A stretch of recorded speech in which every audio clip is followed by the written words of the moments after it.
반갑습니다. 오늘 우리 글로리아 중창단 찬양 참 너무 감사했습니다. 우리 박수 한번 할까요? 네.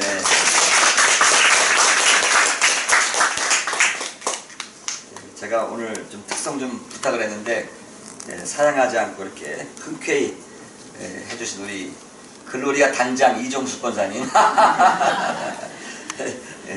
단장님께도 감사를 드리고 여러분 한 분 한 분한테 감사를 드립니다. 이게 여러분 이렇게 앉으시고 보니까 너무 좋아요. 좋습니다. 제가 이번에 우리 에바다 기도원 창립 1주년이에요. 그러니까 한 살이에요. 아직 시작하는 단계인데 부흥회를 하다 보니까 그런 생각이 들더라고요. 제가 16년 전에 미국에 처음 가가지고 개척한 지 한 1년 됐나요? 1년도 안 됐을 텐데 몇 달 됐을 텐데요. 부흥회를 했습니다. 그때 교인이 뭐 한 6명 이렇게 이제 모일 텐데 부흥회를 했는데 장소도 여의치 않는 거예요. 그래가지고 미국 교회에서 빌려가지고 2시에 예배를 드리다가 드리다가 또 이제 멕시코 교회 가서 예배 드리다가 그러니까 부흥회를 한 군데에서 못하고 쫓겨나가지고 부흥회 하다 말고 교회 6명이 이제 부흥회 하러 다닌다고 강사님 모시고서 이 교회에서 새벽에 하고 저 교회 가서 저녁에 하고 그런 때가 이제 기억이 납니다. 그때 마음이 참 이루 말할 수가 없어요. 목회자의 마음은 그렇잖아요. 자리는 많이 비어있죠. 또 강사님 모셨죠. 참 신경 쓸 일도 많고 참 굉장히 지금 생각해보면 그때 참 마음이 굉장히 안타깝던 마음이 있는데 아마 우리 목사님이나 또 사모님 그런 마음을 가지고 계셨을 텐데 또 우리 이 시간에는 우리 글로리아 중창단이 와서 하나님께 찬양을 드리고 또 자리를 이렇게 앉아주시니까 아마 큰 힘이 되실 거라고 저는 믿습니다.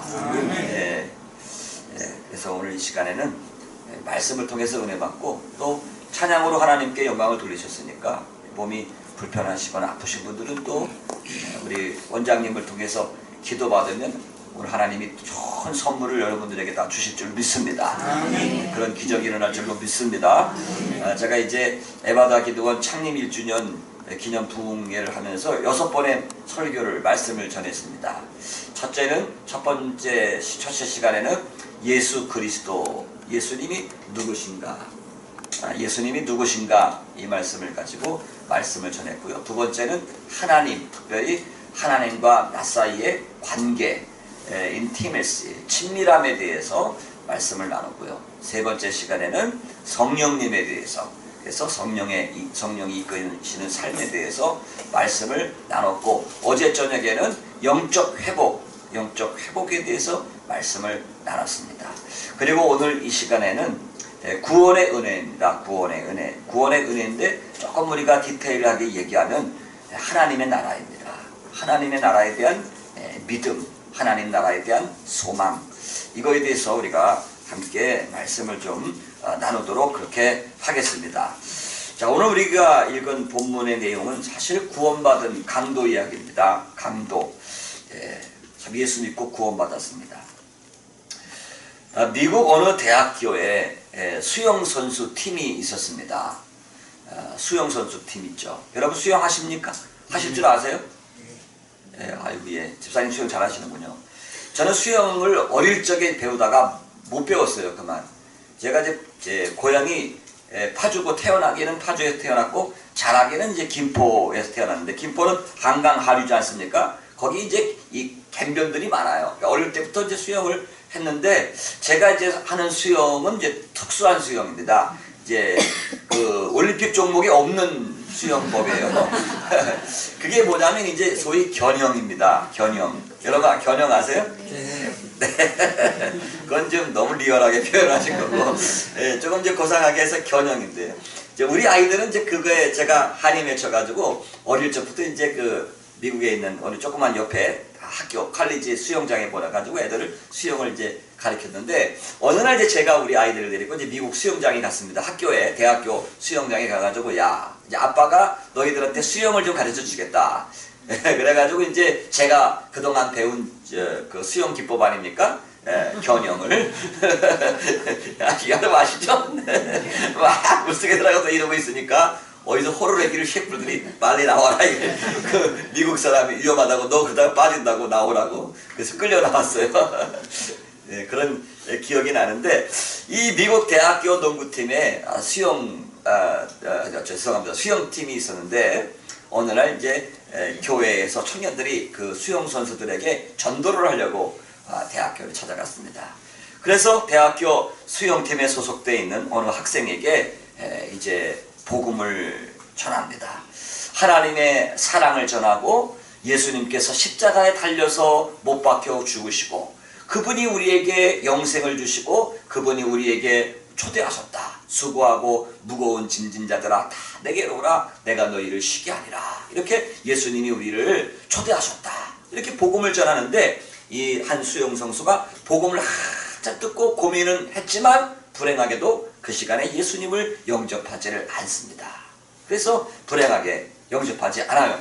그래서 이제 전도팀들은 다 가버리고 수영 선수 혼자 이제 남았다가 저녁에 홀로 수영을 연습하려고 다시 그 수영장을 찾아갔습니다. 수영장에 찾아가가지고 이제 다이빙 연습을 하려고 그런 이제 시도를 하고 있습니다. 수영장은 칠흑같이 어두웠지만 수영장 규정에 따라서 방과 후에는 전등을 켤 수가 없었습니다. 그런 다이빙 플랫폼으로 올라가서 모서리를 향해서 걸어갔습니다. 그리고 이제 양팔을 딱 들었어요. 뭐 하려고 그러는 거예요 지금 이거? 다이빙 하려고.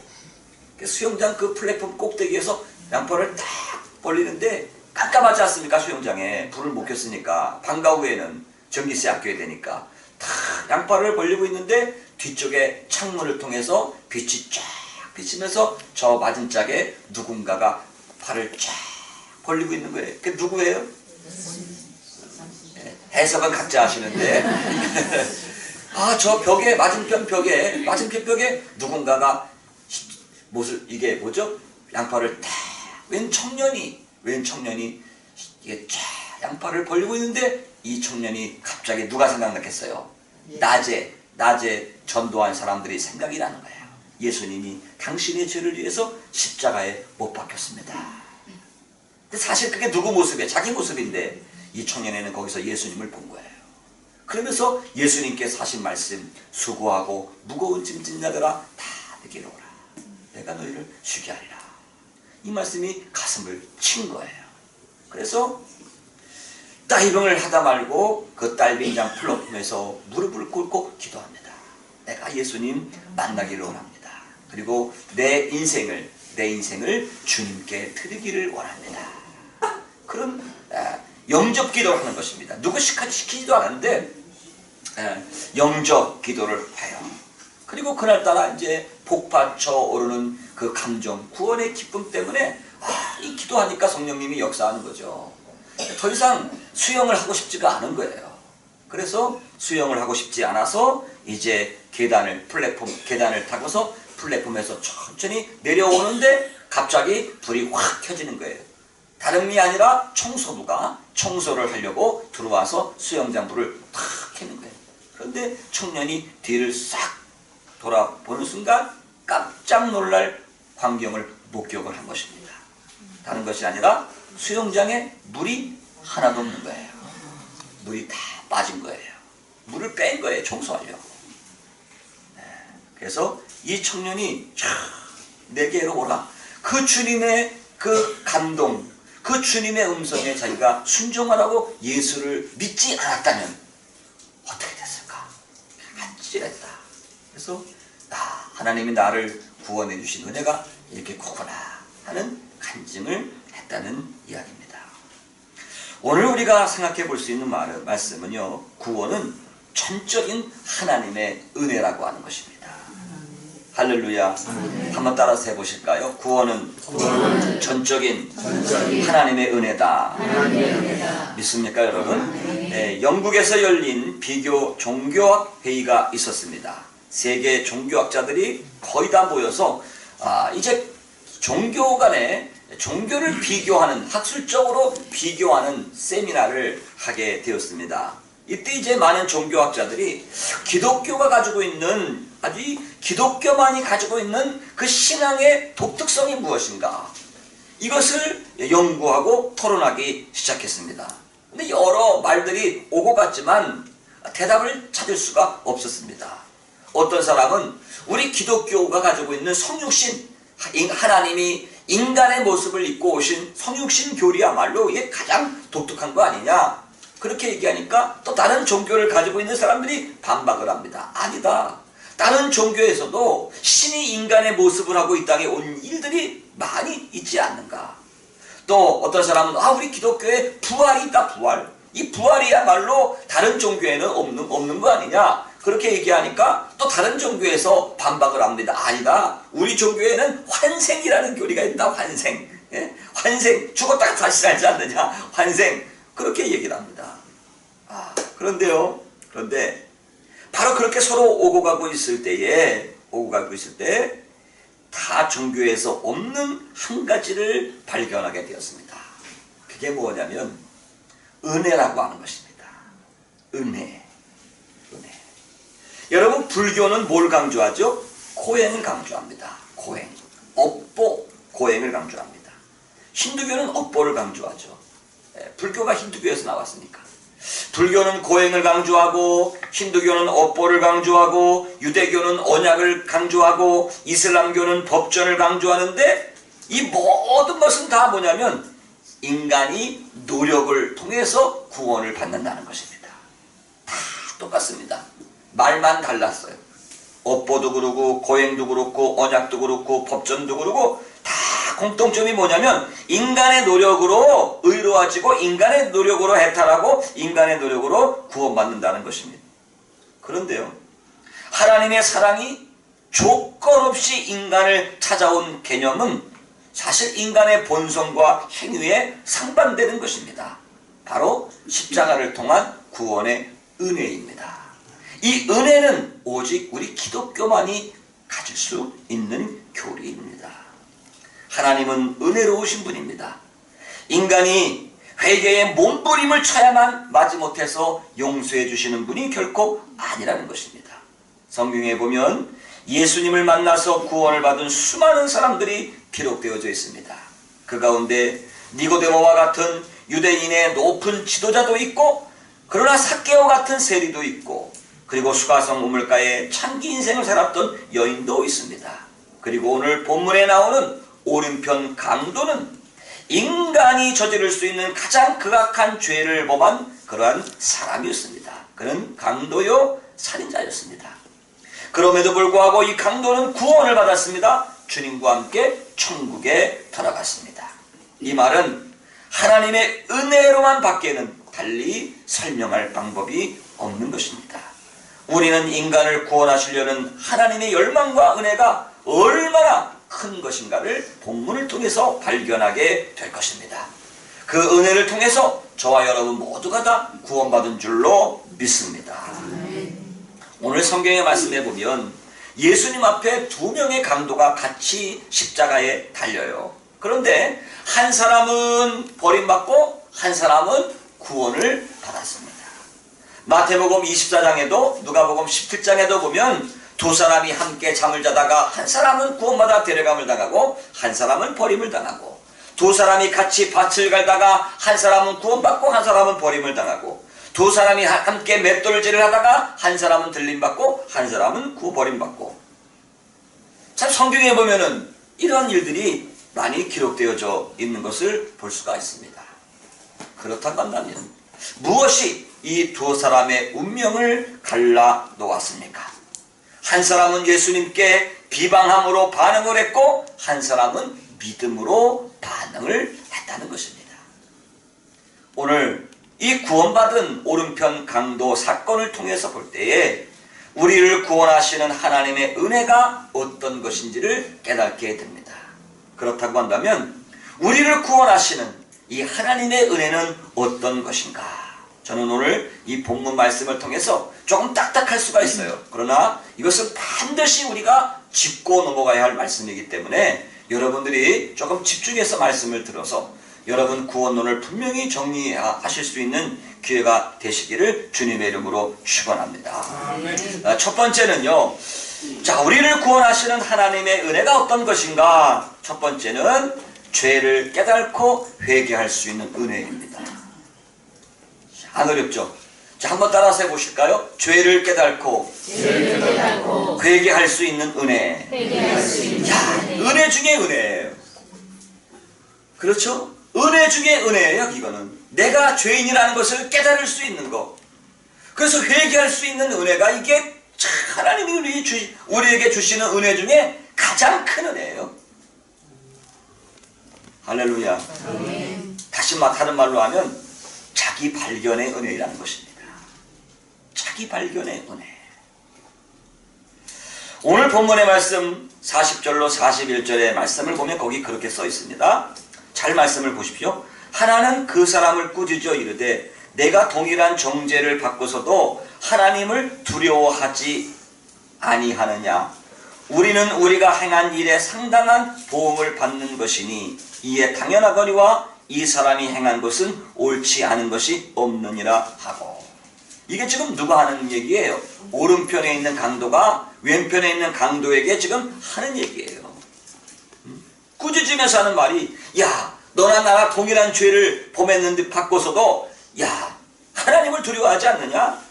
우리는 우리가 저지른 죄에 마땅한 벌을 받는 것인데 이 사람이 행한 일은 옳지 않은 것이 없다. 이런 얘기를 합니다.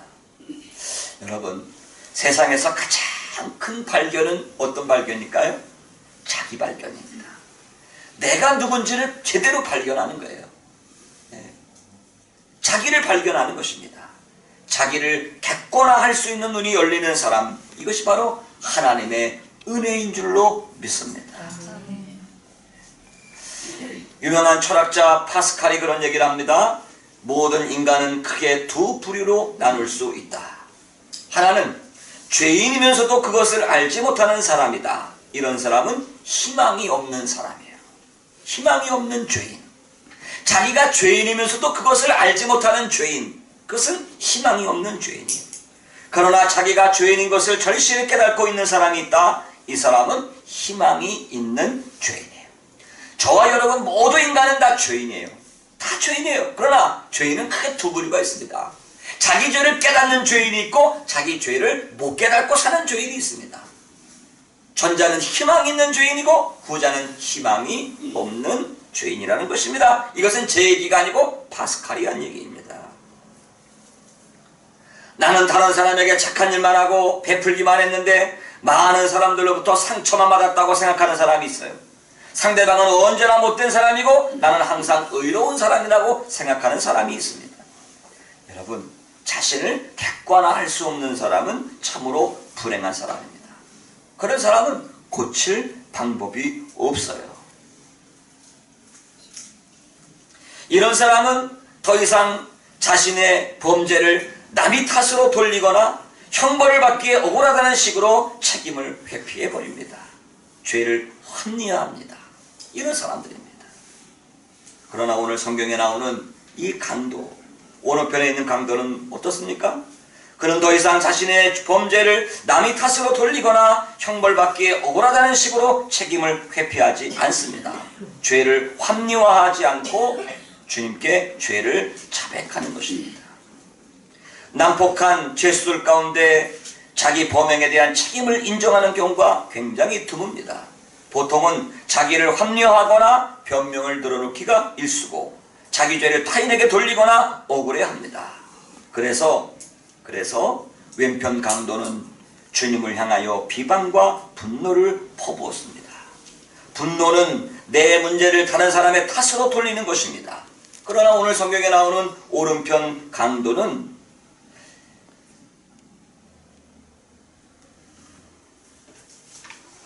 오늘 본문에 나오는 이 오른편 강도는 강도와 살인죄로 유죄 판결을 받아서 가장 참혹한 처형의 방법으로 사형을 받고 있습니다. 운명은 정해졌습니다. 이제 죽음의 시간을 불과 한두 시간 정도는 밖에 남겨두지 않고 있습니다. 이제는 전혀 소망이 없는 순간입니다. 이러한 상황에 놓인 사람이 자신의 죄를 자백했을 뿐만 아니라 고통스러운 죽음의 형벌을 받아야 마땅한 죄인이다. 이렇게 고백을 하는 것입니다. 그는 자신의 모습과 죄의 모습을 명백히 보았던 것입니다. 인간이 회개할 수 있다는 것, 역시 전적인 하나님의 은혜임을 우리가 깨닫게 되는 줄로 믿습니다. 그래서 오늘 이 강도의 사건을 볼 때에 정말 하나님의 은혜는 죄를 깨닫고 회개할 수 있는 은혜, 자기 발견의 은혜가 가장 큰 은혜가 되는 줄로 믿습니다. 두 번째, 예수님을 올바로 인식할 수 있는 은혜입니다. 예수님을 올바로 인식할 수 있는 은혜예요. 당시 모든 종교 지도자들, 그리고 정부 관리들, 그리고 모든 군중들은 예수님이 하나님이 아니라 사기꾼이라고 정죄했습니다. 왜 예수님을 강도들 사이에 매달았을까요? 바로 예수님을 강도 취급하기 위한 의도였을 것입니다. 내가 만일 그리스도라면 이런 말을 쓴다든지, 만일 당신이 유대인의 왕이라면 등등, 이러한 가정의 질문은 당시 종교 지도자들이 예수님께 끊임없이 조롱하며 던졌던 질문입니다. 왼편 강도 또한 죽어가는 순간까지 끝까지 예수님을 조롱합니다. 그리고 예수님께 이야기하죠. 내가 그리스도가 아니냐? 너와 나를, 우리를 구하라라. 그러면서 왼편 강도가 예수님께 조롱하면서 따집니다. 더욱이 예수님은 지금 가혹한 학대와 고문으로 십자가에 못 박히기 전에 이미 온몸이 만신창이가 됐습니다. 율법에 의하면 나무에 달려 죽는다는 것은 하나님께 저주를 받았다는 것을 의미하는 것이었습니다. 여러분, 우리가 잘 알고 있는 갈라디아서 3장 13절에 그런 말씀이 있지 않습니까? 그리스도께서 우리를 위하여 저주를 받은 바 되사 율법의 저주에서 우리를 속량하셨으니 기록된 바 나무에 달린 자마다 저주 아래 있는 자라 하였음이니라. 구약 성경의 율법에 의하면 나무에 매달아 죽이는 죄인은 하나님께 가장 저주받은 자였습니다. 그런데 예수님이 거기에 달려서, 나무에 달려서 죽는 것입니다. 이러한 정황 속에서 저주를 받아 십자가에 달려 죽어가는 예수님을 메시아로 인정한다는 것은 아마 가능성이 매우 희박한 일일 것입니다. 그러나 이 오른편 강도의 심령에 영적인 눈이 열렸습니다.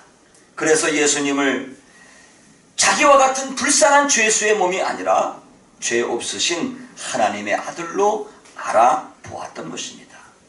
오늘 본문의 말씀을 한번 살펴보겠습니다. 40절 말씀. 자, 우리 40절 말씀을 다 같이 한번 읽어볼까요? 40절 말씀. 자, 시작.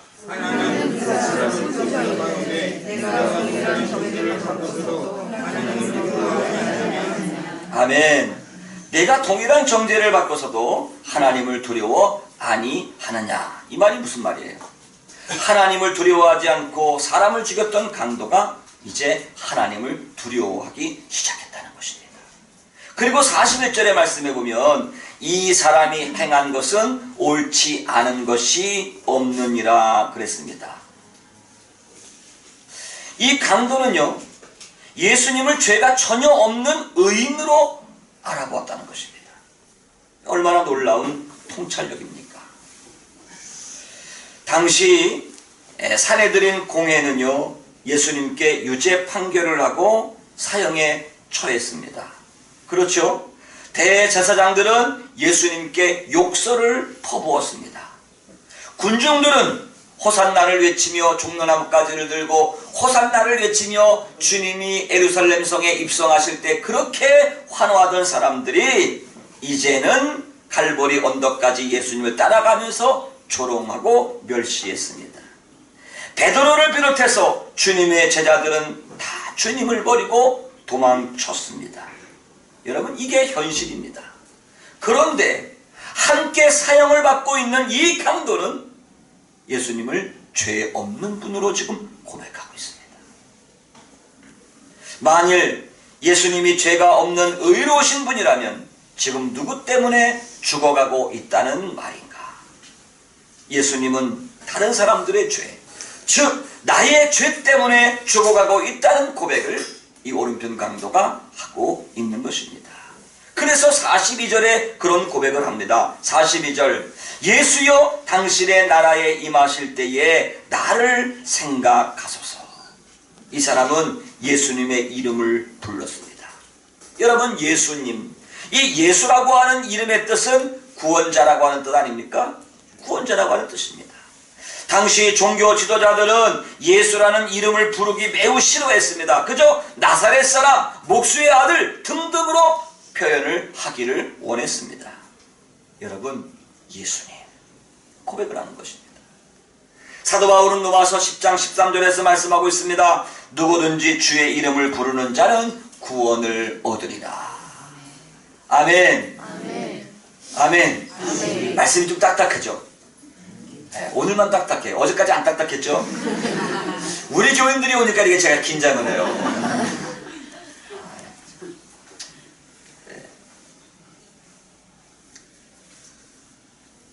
더 나가서 이 강도는요, 예수님을 만왕의 왕으로 좀 믿고 있습니다.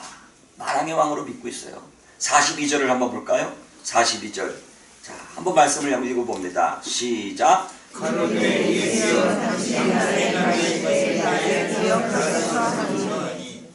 아멘. 당신의 나라에 임하실 때, 당신의 나라. 거기다 여러분 성경책 갖고 계시면 한번 표시를 해보세요.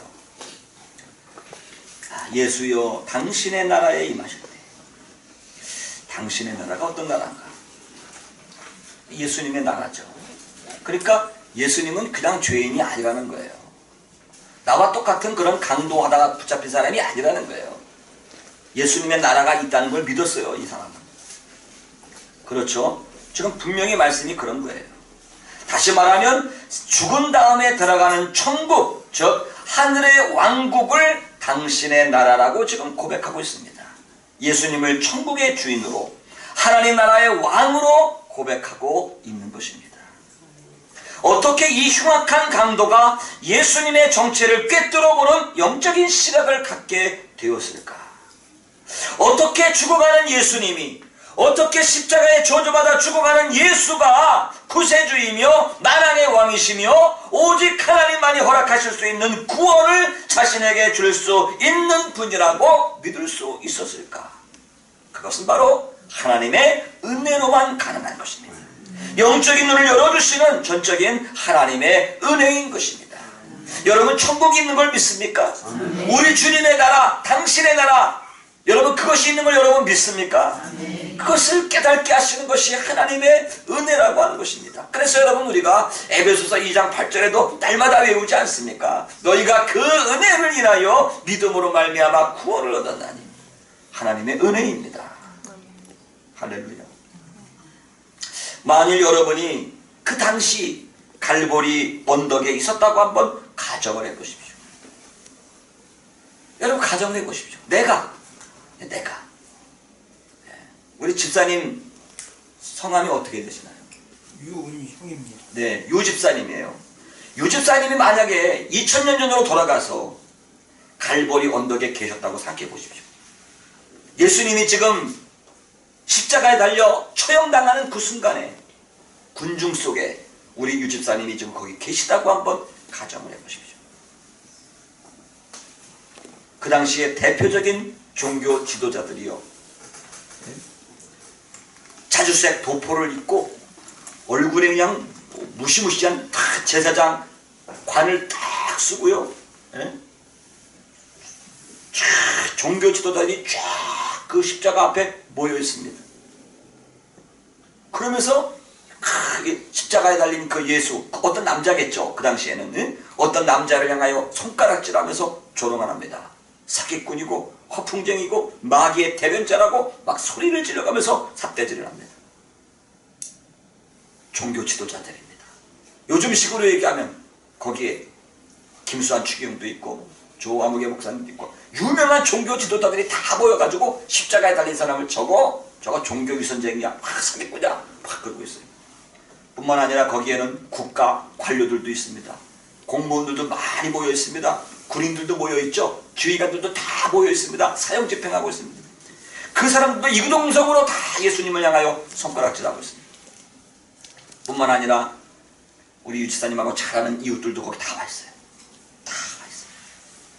다 이구동성으로 저 사람 사기꾼이라고 그러면서 침을 뱉고 조롱을 하고 있습니다. 일부 군중들은요, 크게 분노한 나머지 막 삿대질을 해갖고 조롱과 멸시를 막 퍼붓고 있습니다. 그런데 그런 상황 속에 내가 거기 있다면 나는 저 사람들이 다 예수님을 강도요 사기꾼이라고 종교 부럽거라고 막 모함하고 손가락질하고 멸시하는데 나 혼자 거기서 저분은 죄가 없는 분이야 라고 얘기한다는 것은 정말 이것은 어려운 일인 것입니다. 그런데 오른편에 있는 강도가 그런 상황 속에서 예수님을 향하여 주님으로 구원자로 만왕의 왕으로 고백했다는 것입니다.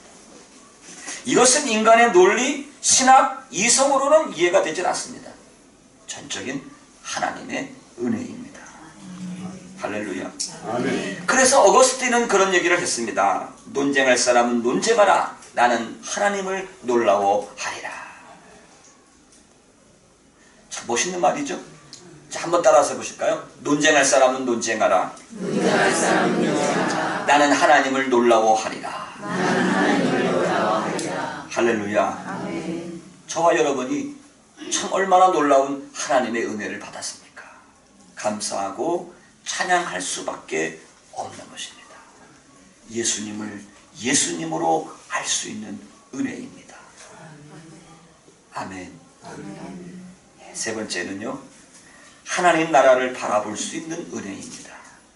하나님 나라를 바라볼 수 있는 은혜예요. 여러분, 은혜 중에 가장 큰 은혜, 천국을 바라보고 신앙생활을 하는 거죠. 그렇죠, 여러분? 오늘 여러분 23장 42절에 말씀하시죠. 예수여, 42절, 예수여 당신의 나라에 임하실 때에 나를 생각하소서. 그렇게 고백하고 있습니다. 당시 예수님 주변에 있던 모든 사람들을 주님께 현세적인 기적만을 요구했습니다. 마귀가 예수님을 그렇게 흔들었던 유혹도 바로 이 세상의 것이었습니다. 하나님의 나라가 아닌 이 세상 임금이 되라는 유혹이었습니다. 마태복음에도 보면 마귀가 예수님께 유혹하죠. 내가 만일 하나님의 아들이거든 돌이 떡이 되게 하라. 뛰어내리라. 그렇죠? 마귀의 유혹입니다. 그리고 마귀가 십자가 앞에 있는 군중들을 충동하여 외친 최후의 유혹. 만일 내가 그리스도여든, 만일 내가 구세주라고 한다면 십자가에서 내려와라. 그게 마귀가 주는 유혹이었어요. 십자가에서 내려와라. 그런데요, 오늘 이 오른편 강도는 주님께 믿음을 고백하면서 뭐라고 얘기합니까? 주님이 저의 구세주인 것을 제가 믿습니다. 이제 제가 주님을 영접합니다. 이렇게 고백하죠. 그렇죠? 강도가 이런 고백을 했다면 어떨까요? 주님, 제가 주님 믿습니다. 그러니 제발 좀 저 좀 살려주십시오. 저와 함께 같이 십자가에서 내려갑시다. 주님이 저를 한 번만 살려주시면 제가 평생 주를 위해 살겠습니다. 오른편 강도가 그렇게 안 했다는 것입니다. 그렇게 하지 않았다는 것입니다. 강도는 주님, 제 목숨을 살려주십시오. 제가 주님을 믿으니까 제 목숨을 좀 살려주십시오. 그렇게 구하지 아니하고 주님이 들어가시는 그 나라에 제가 함께 들어가기를 원합니다. 이렇게 고백을 했다는 것입니다. 다시 말하면 이 강도는 죽음 너머의 세계를 바라보고 있습니다. 당신의 나라, 하나님의 나라에 내가 들어가기를 원합니다 하면서 하나님의 나라에 대한 갈망을 보여주고 있습니다. 예수님, 당신의 나라에 임하실 때에 나를 생각하소서.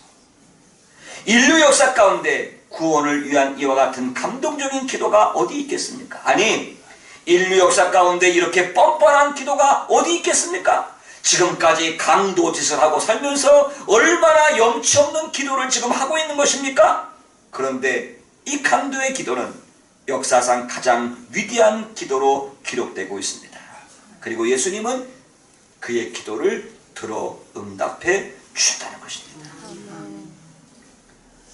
대부분의 군중들은 3년 동안 예수님을 따라다니면서 질병에서 고쳐달라, 삶의 문제를 해결해달라, 기적을 보여달라, 그리고 참으로 메시아임을 증명해달라고 하는 표적을 보여달라고 하는 등등 끊임없이 예수님께 요구해 왔습니다. 모든 그 사람들의 기도의 내용은 오로지 이 땅의 것이었습니다. 이 땅에서 병 고쳐달라, 기적을 보여달라, 문제를 해결해달라, 메시아이신 증표를 보여달라 등등 항상 구하는 기도의 제목을 보면은 항상 이 세상 것을 구하고 있었습니다. 심지어 부활하신 주님께서 하나님 나라에 대하여 말씀하실 때에도 심지어 예수님의 제자들도 그들의 관심은 오로지 이 세상 것이었습니다. 그렇죠? 사도행전 1장에 보면은 부활하신 예수님이 하나님의 나라에 대하여 말씀하시는데 제자들이 얘기합니다. 주여 이스라엘 나라를 회복하심이 어느 때이니까. 항상 사람들의 관심은 이 세상 것, 이 세상 나라였습니다. 하지만 이 강도는 그렇게 하진 않았습니다. 그는 인생의 가장 중요한 무덤 저편의 세계, 주님이 왕으로 다스리시는 새로운 나라가 있다는 것을 깨닫고 그 하나님의 나라를 갈망하고 있다는 것입니다. 그렇습니다, 여러분. 오늘 저와 여러분이 이 강도가 보았던 것을 우리가 볼 수 있다면 참 얼마나 이것이 큰 은혜입니까? 오늘날 수많은 사람들이 예수를 믿는다고 하면서도 죽음 저편에 있는 하나님의 나라를 바라보고 신앙생활하고 있지 않아요. 오직 그들의 관심은 이 세상에, 이 세상에서 예수 믿고 잘 사는 거예요. 이 세상에서 예수 믿고 형통하는 거예요. 이 세상에서 예수 믿고 잘 되는 거예요. 여러분, 우리의 궁극적인 관심은 바로 하나님의 나라가 되어야 될 줄로 믿습니다. 아멘. 그렇지 못하면 오늘 성경에 나오는 강도만도 못한 인간이 될 것입니다.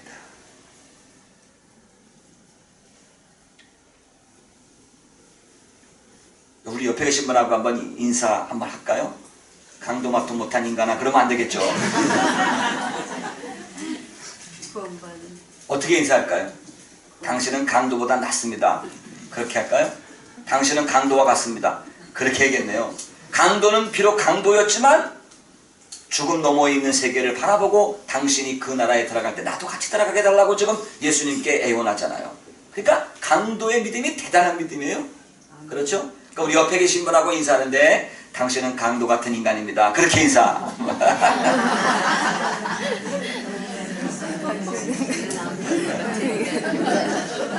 제일 하기 싫은 인사예요. 저도 지금까지 이러한 인사를 시켜본 적이 없어요.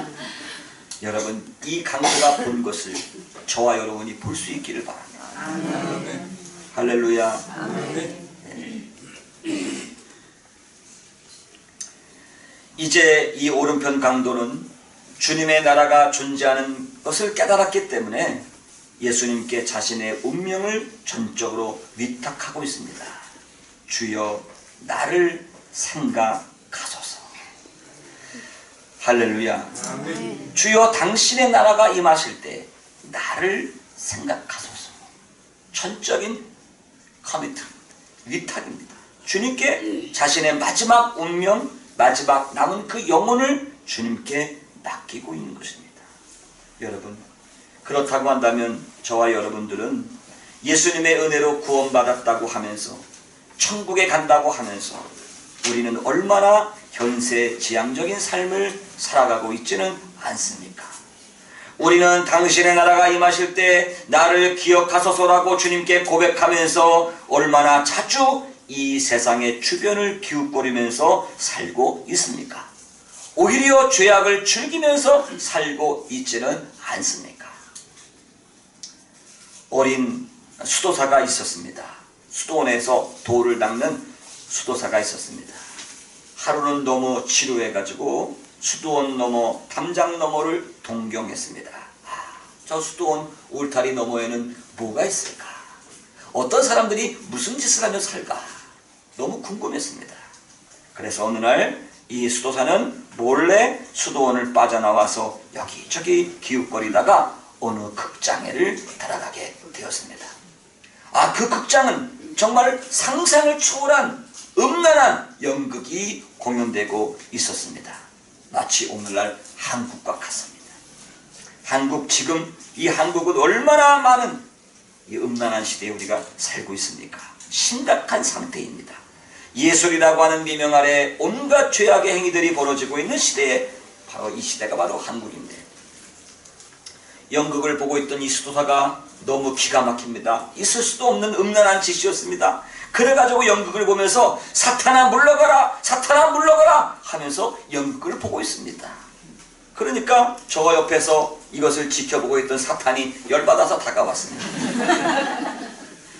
그리고 이 사탄이 이 수도사를 향하여 얘기를 합니다. 아주 껄끄러운 투르다가, 아니 여기는 내 영역인데 왜 네가 여기 들어와가지고 나보고 나가라고 물러가라고 하느냐. 여기는 내 영역이니까 네가 나가라. 사탄이 그랬다는 것입니다.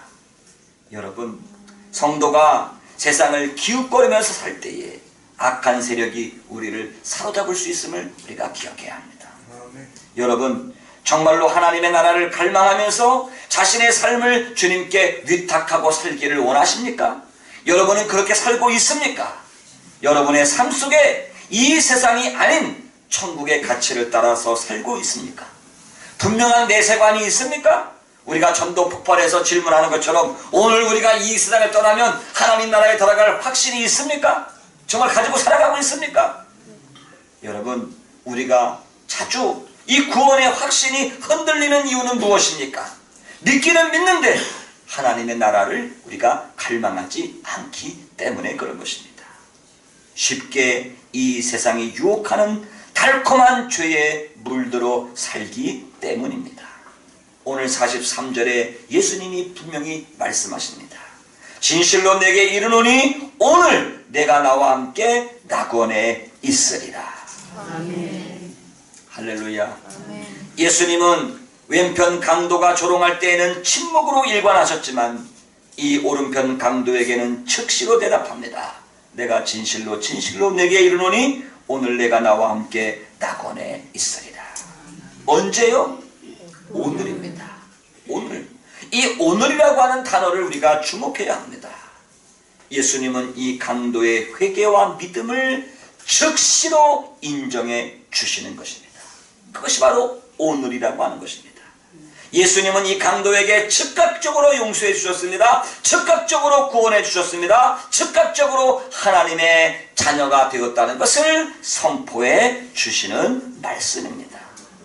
우리가 이 세상을 떠나서 하나님의 심판대 앞에 섰을 때 주님께서 오늘 내가 나와 함께 낙원에 들어가리라, 이런 말씀을 우리에게 말씀해 준다면 얼마나 그것이 축복이겠습니까? 뿐만 아니라 예수님은 오늘 진실로 진실로 내게 이르노니 이렇게 말씀하고 있습니다. 이 진실로라고 하는 말은 헬라어로 아멘입니다. 아멘. 그렇죠? 진실로 아멘입니다. 그러니까 예수님이 어떻게 좀 대답하는 거예요?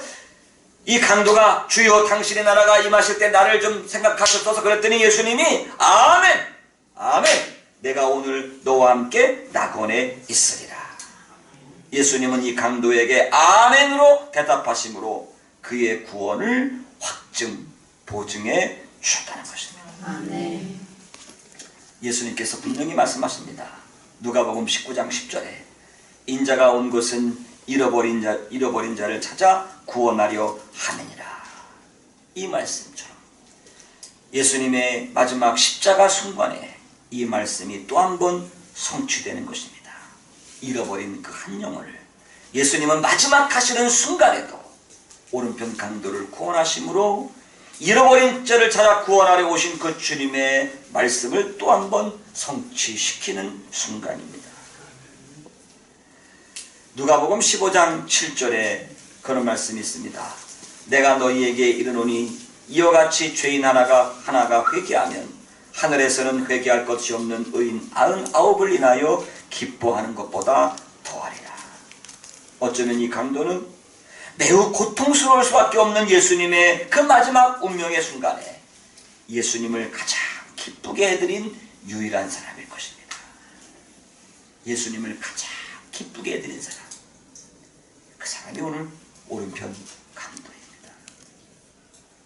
말씀을 이제 정리해 보도록 하겠습니다. 누가복음 15장에는 탕자의 비유가 나오죠. 그렇죠? 탕자의 비유에 등장하는 아버지의 모습 속에서 강도를 구원하신 하나님의 은혜를 우리는 발견하게 됩니다. 어떤 학자는 탕자의 비유에는 세 사람이 나온다고 얘기합니다.